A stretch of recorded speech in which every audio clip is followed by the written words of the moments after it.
Hey, what's going on, vets? Disabled American veteran here, living life in beautiful Medellin, Colombia. With that being said, let's have a quick conversation, but let me answer a couple quick questions that I had left behind. And also let me do a PSA. Now, I made the mistake of putting a veterans video that was supposed to be on this channel on my other channel, which is Retired and Happy in Medellin. So moving forward, please, any questions that you have that are VA related, please put them on this channel, which is Disabled American Veteran, Living Life in beautiful Medellin, Colombia.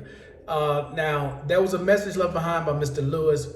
You didn't really give any other context other than saying, so what's the next step in the SMC process after SMC J and S? It's not J, it's K and S. I believe that's what you're referring to that I spoke about in another video. What's next is if you have qualifying disabilities that puts you in a different category, either they will recognize that from what your doctor has wrote down, or your doctor saying you need the assistance of another person in your daily life, that your disabilities have become more severe, then you would apply for a higher SMC. But there really is no next step.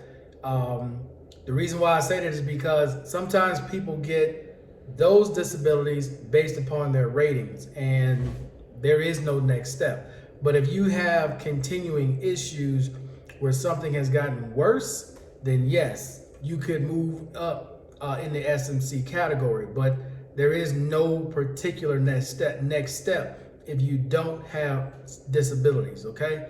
So in other words, if you have a single disability of 100 and you have multiple disabilities that equal to or add up to 60% or higher, you will qualify for SMCS just from having those sets of disabilities, okay?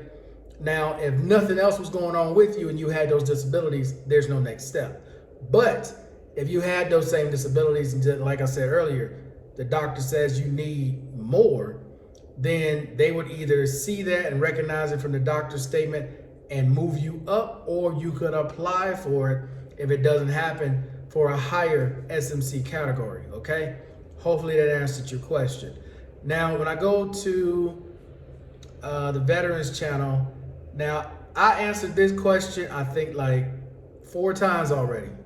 And I'm gonna say this in this video for you guys who are new, come to the channel. I do a bunch of Q&A, different videos, and I guarantee you the questions that you all ask are in those Q&As. So for the person who left the comment about, let me pull it up real quick. I think it's Matthew, yeah. So it says, even if you paid in the system for 20 years and qualify for the max initially, your estimates will still go down. Yes. Okay. And you don't have to believe me. You call Social Security and they'll tell you the same thing.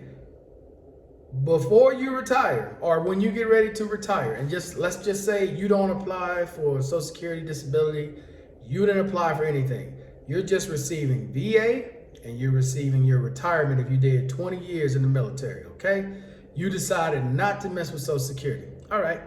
So let's just say you retired at the age of 40. You done working with everything at 40 years old, okay?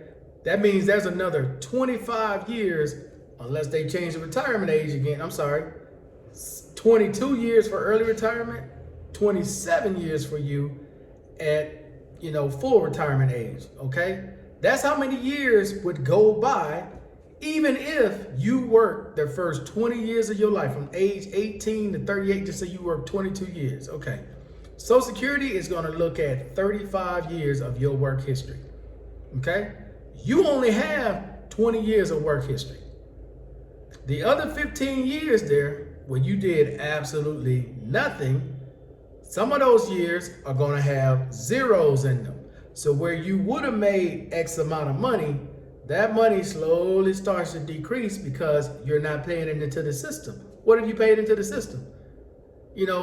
Most people, average people, not talking about military people, because we're kind of in a different category when it comes to retirement. You do 20 years in the military, retire. Some people, 15, retire medically. Depends on what happens to them.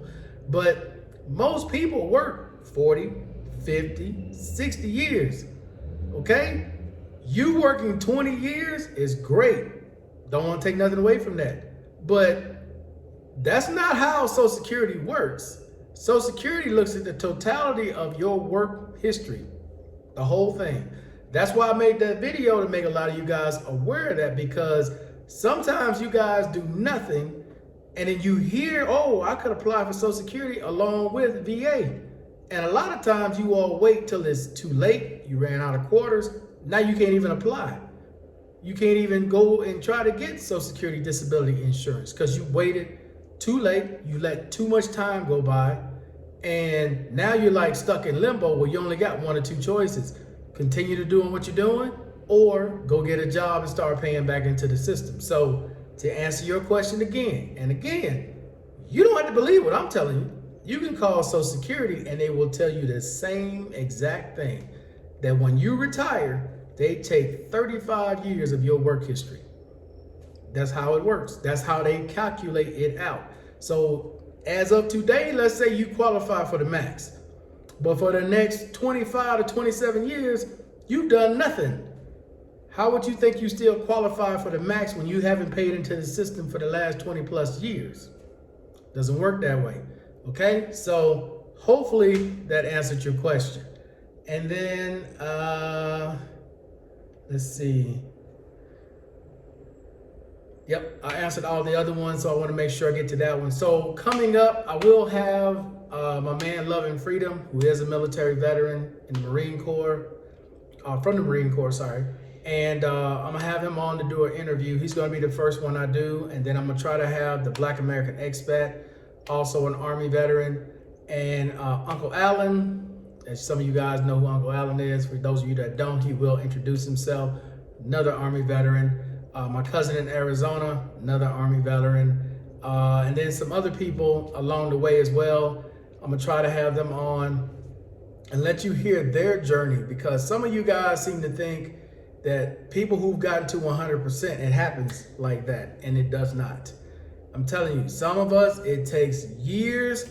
Some people, depending on their disability, can get it in months. But everybody's situation and journey was different. So I want you guys to hear firsthand what some people have gone through in order to get to where they are. Because some people think it's just a straight line. They don't see all the zigs and the zags and the turns in between, the ups and the downs, the struggle, when you start to run out of money, who's really helping you and who's not.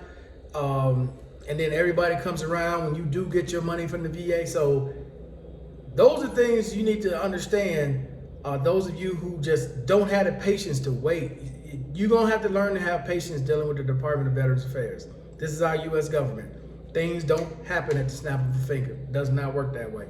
Okay? So hopefully this information helped you guys out. Any other questions, please leave comments below. Other than that, guys, I'm out.